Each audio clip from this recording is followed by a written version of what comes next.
অপশনের নাম্বার কিভাবে পরিবর্তন করবেন খুব সহজে আপনারা দেখে নিতে পারবেন কিভাবে একটি অপশনের নাম্বার পরিবর্তন করবেন। অনেকের সিম হারিয়ে যায়, অনেকের সিম নষ্ট হয়ে যায়, ওটিপি আসে না। এই ওটিপি না আসার কারণে অনেকে ভোগান্তিতে পড়ে। তো কিভাবে আপনারা অপশনের নাম্বারটি খুব সহজে পরিবর্তন করতে পারবেন আপনার হাতে থাকা মোবাইল দিয়ে। কোনো জায়গায় যাওয়া লাগবে না, কোনো মক্তবে যাওয়া লাগবে না, খুব সহজে আপনাকে দেখিয়ে দিব স্ক্রিনের মাধ্যমে কিভাবে একটি অপশনের নাম্বার পরিবর্তন করবেন। আপনি নিজে নিজেই করতে পারবেন। স্ক্রিনটাকে লক্ষ্য করুন, ভিডিওটি খুবই হেল্পফুল হইতেছে, অবশ্যই একটি লাইক দিয়ে যাবেন। এখানে সরাসরি স্ক্রিনে চলে আসছি, মোবাইল স্ক্রিনে। আপনারা আপনাদের মোবাইল ফোনে চলে যাবেন, যাওয়ার পর এখানে অপশন যে অ্যাপটি আছে, আপনাদের আগের যে পুরনো অপশন অ্যাপটি আছে, অপশন অ্যাপটি ওপেন করার পর এখানে লেখা আছে সি অল। এখানে সি অলে ক্লিক করে দিবেন। আমি যেভাবে দেখাচ্ছি এভাবে আপনারা ঠিক করে নেবেন। এখানে লেখা আছে, দেখতে পাচ্ছেন কর্নারে ম্যানেজ ডিজিটাল আইডেন্টি, এখানে ক্লিক করে দিবেন। ক্লিক করে দেওয়ার পরে এখানে লেখা আছে স্পষ্ট দেখুন, চেঞ্জ মোবাইল নাম্বার। যে কেউ এটা করতে পারে, আপনিও করতে পারবেন আপনার ফোন দিয়ে। আমার ভিডিওটা দেখে আপনি করে নিতে পারবেন। এখানে আসার পরে লেখা আছে দেখুন আইডেন্টি ডিটেল। এখানে ইন্টার নাম্বার, যে আইডি নাম্বারটা আছে, আইডি নাম্বারটা এখানে বসে দেবেন।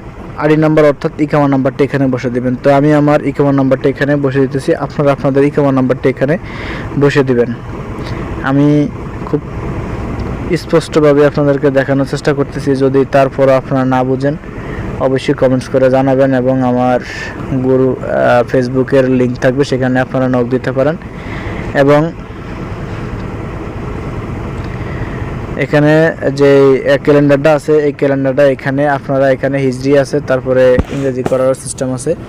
এখান থেকে আপনারা হিজরি দিবেন না, আপনারা উপরেরটাই সিলেক্ট করে দিবেন ক্যালেন্ডারটা। এখানে গ্রেগরিনকে ক্লিক করে দিবেন। দেওয়ার পরে এখানে যেই ডেট অফ বার্থ দেওয়া আছে, ডেট অফ বার্থটা এখানে আপনারা দিয়ে দিবেন। আপনাদের পাসপোর্টে যেভাবে ডেট অফ বার্থ দেওয়া আছে সেভাবে আপনারা দিয়ে দিবেন। পাসপোর্ট আর ইকামাতে একই ডেট অফ বার্থ আপনাদের থাকে। আপনারা যদি ইকামার ডেট অফ বার্থ না বোঝেন, অথবা আপনার ডেট অফ বার্থ তো জানা আছে, সেই জানা অনুযায়ী আপনি দিয়ে দিবেন। এখানে জন্ম তারিখটা এখানে সেট করে দিয়ে দিবেন। তো আমি জন্ম তারিখটা এখানে সেট করে দিয়ে দিতেছি।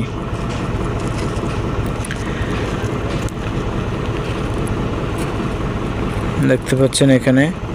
তারপর আমি এখানে তারিখটা দিয়ে দিছি। আপনারা আপনাদের যে জন্ম তারিখ আছে এখানে খুব সুন্দর করে এখানে বসে দিবেন। বসে দেওয়ার পরে এখানে আপনারা দেখতে পাচ্ছেন কন্টিনিউতে ক্লিক করে দিবেন। কন্টিনিউতে ক্লিক করে দেওয়ার পরে এখানে আসছে নতুন নাম্বার, অর্থাৎ নিউ মোবাইল নাম্বার। এখানে নতুন যে নাম্বারটি আপনি অ্যাড করতে চাচ্ছেন, আগে পুরাতন নাম্বারটি বন্ধ হয়ে গেছে। এখানে নতুন নাম্বারটি, যে নাম্বারটি আপনি অ্যাড করবেন, ওই নাম্বারটি এখানে বসাতে হবে। তো আমি একটি নতুন নাম্বার এখানে বসিয়ে দিচ্ছি। বসে দেওয়ার পরে যখন কমপ্লিট হয়ে যাবে তখন এখানে লেখা আছে দেখুন চেঞ্জ মোবাইল নাম্বার, এখানে ক্লিক করে দিবেন। এখানে ক্লিক করে দেওয়ার পরে আপনার যে নতুন নাম্বারটি দিয়েছেন ওই নাম্বারটিতে 4 সংখ্যার একটি কোড পাঠানো হবে, ওই কোডটি এখানে বসাতে হবে। নাম্বারটি আপনার ফোনে থাকলে ভালো হয়, অন্য ফোনে থাকলেও সমস্যা নেই, কিন্তু ওপেন থাকতে হবে। তো আমি কোডটি এখানে বসিয়ে দিতেছি। আপনার যেই কোডটি আসে ওই কোডটি আপনারা এখানে বসিয়ে দিবেন। বসিয়ে দেওয়ার পরে এখানে দেখুন স্টার্ট রিকন্ডিশন পেজ। এখানে আপনাকে ভেরিফাই করার জন্য, মোবাইল নাম্বারটা যে চেঞ্জ করবে, ভেরিফাই করার জন্য আপনার পেজ নেওয়া হবে। যদি পেজের সাথে মিল পায় তাহলে তারা এটা পরিবর্তন করে দেবে। তা আপনি আপনার এখানে যখন স্টার্ট রিকন্ডিশন পেজ আপনি সিলেক্ট করবেন, তখন অটোমেটিকলি আপনার নাফাত ওপেন হয়ে যাবে। নাফাত ওপেন হয়ে যাওয়ার পরে পেজ নেবে, তখন আপনার বায়োমেট্রিক ভেরিফাই হয়ে যাবে। দেখুন আমি ওকে করে দেখাচ্ছি। এখানে ক্যামেরাটা আসতেছে না সিকিউরিটির কারণে। তো এভাবেই স্ক্যান করার সাথে সাথে আপনি নাম্বারটি চেঞ্জ হয়ে যাবে। আশা করি বুঝতে পারছেন। ধন্যবাদ সবাই।